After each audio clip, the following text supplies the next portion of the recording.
Assalamualaikum warahmatullahi wabarakatuh. Kembali lagi dengan saya Nisa Aprilia. Nah, di sini saya akan membahas materi mengenai daftar pustaka.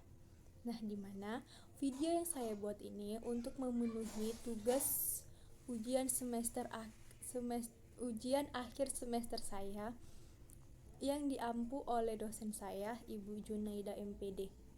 Nah, di sini saya mengambil materi mengenai daftar pustaka. Nah, ayo kita pelajari lebih lanjut mengenai daftar pustaka. Nah, di sini saya akan menjelaskan mengenai pengertian daftar pustaka. Daftar pustaka merupakan daftar yang berisi semua buku atau tulisan ilmiah yang menjadi rujukan dalam melakukan penelitian. Maksudnya, jika ingin menulis karya ilmiah berupa artikel, makalah, atau presentasi, kalian harus membuat daftar pustaka, atau mudahnya, kalian harus mencantumkan sumber rujukan penelitian kalian. Jika membuat tulisan ilmiah, tapi sumber rujukannya daftar pustaka salah atau bahkan tidak ada, maka tulisan ilmiah tersebut dikatakan tidak dapat dipercaya alias hoax. Nah, jadi daftar pustaka ini sangat penting dalam karya ilmiah berupa artikel, makalah, dan presentasi karena daftar pustaka ini rujukan atau sumber informasi dari mana kita mendapatkan mendapatkan materi atau mendapatkan data di dalam karya tulis kita tersebut. Tuh. Nah, setelah itu ada manfaat dari penulisan daftar pustaka. Nah, apa sih manfaat dari penulisan daftar pustaka? Yang pertama, memenuhi etika penulisan. Nah, di sini dimaksud memenuhi etika penulisan harus memenuhi syarat-syarat dalam menulis karya ilmiah. Nah, di dalam sebuah tulisan ilmiah atau karya ilmiah harus adanya daftar pustaka. Itu syarat wajibnya harus ada daftar pustaka atau daftar rujukan atau sumbernya. Nah, yang kedua, bentuk ucapan terima kasih penulis kepada penyumbang data penelitian. Nah, di sini daftar pustaka itu kita tulis sebagai apresiasi kita kepada penyumbang data penelitian seperti itu. Nah, yang ketiga, sebagai pendukung ide seorang penulis. Nah, di sini kita juga dapat mendukung ide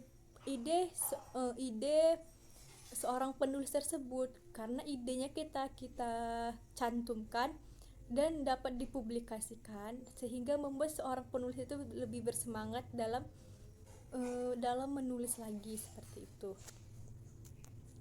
Nah, setelah itu kita harus mengetahui juga bagaimana cara penulisan daftar pustaka yang baik dan benar. Nah, yang pertama itu harus ada namanya penulis buku atau nama penulis. Maka nama penulis buku itu harus dibalik. Contohnya, Hadi Setiadi ditulis menjadi Setiadi Hadi. Nama belakang sang penulis itu diletakkan di depan dan nama depan sang penulis itu diletakkan di belakang atau dibalik seperti itu. Nah, jika penulisnya terdiri dari 2 atau 3 orang penulis, pertama namanya ditulis dibalik, tetapi penulis kedua dan ketiga namanya tidak perlu dibalik. Jika penulisnya lebih dari 3, maka nama penulis pertama tetap dibalik, kemudian ditambahkan DKK atau et al. Contohnya, Hadi Setiadi dan Iwan Samito ditulis menjadi Setiadi Hadi dan Iwan Samito. Nah, yang untuk nama penulisnya terdiri dari 3 orang, maka ditulis Hadi Setiadi dan Iwan Samito dan Iwan Samito dan kawan-kawan. seperti itu, atau DKK. Nah, yang kedua itu tahun dalam penulisan. Nah, yang pertama tadi ada namanya penulis buku atau nama penulis. Nah, yang kedua itu harus ada namanya tahun penulis. Tahun dalam penulisan daftar pustaka ditulis setelah nama penulis buku dan diakhiri tanda titik. Contohnya Setiadi Hadi titik 2017. Seperti itu.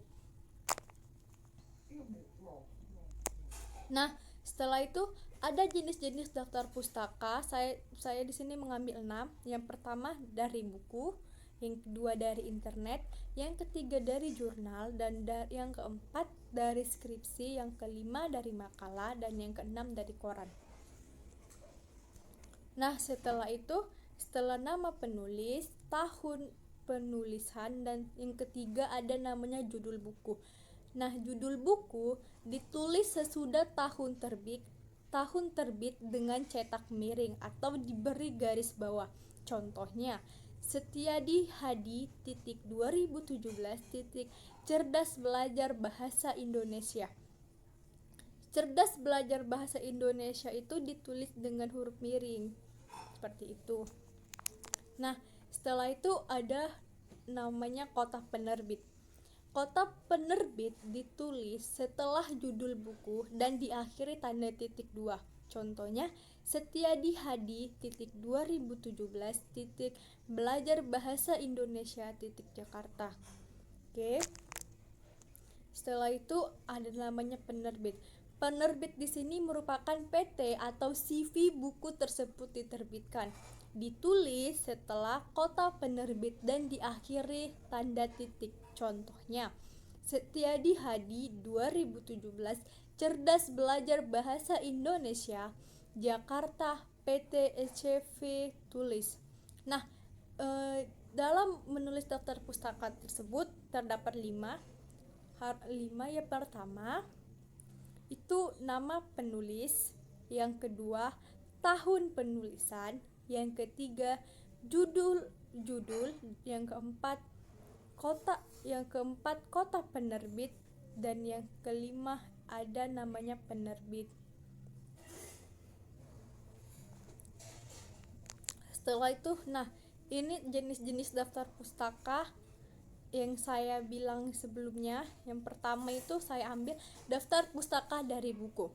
Nah, buku merupakan sumber yang paling sering digunakan sebagai tinjauan dalam studi pustaka. Daftar pustaka dari buku yaitu contoh daftar pustaka dari buku Syafani Rizka 2021 Gaya Fashion Terkini Makassar Medan Baru. Nah, itulah contoh daftar pustaka dari buku. Oke, bisa dilihat di layar ya. Nah, yang kedua, daftar pustaka dari jurnal. Jurnal merupakan rujukan utama dalam menulis karya ilmiah tulisan akademik.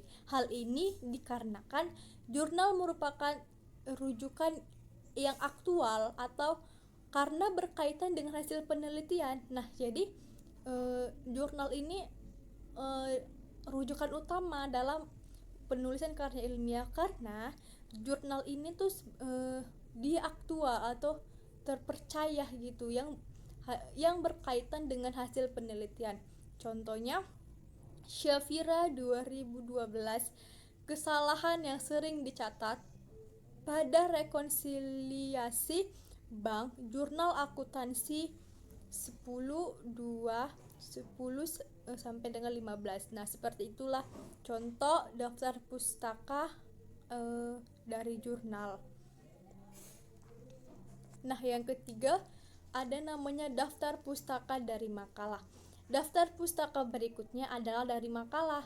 Penulisan daftar pustaka dari makalah biasanya mencantumkan seminar yang tercatat dalam makalah.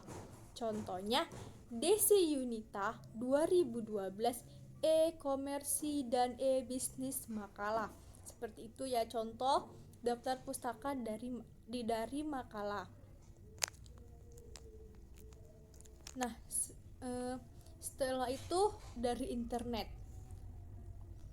Era modern yang serba internet menyebabkan beberapa sumber aktual dibagikan melalui website di internet.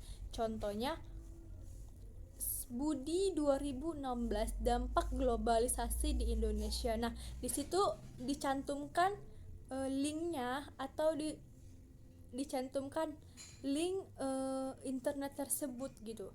Link http globalisasi.blogspot.com 2016 dampak globalisasi di Indonesia.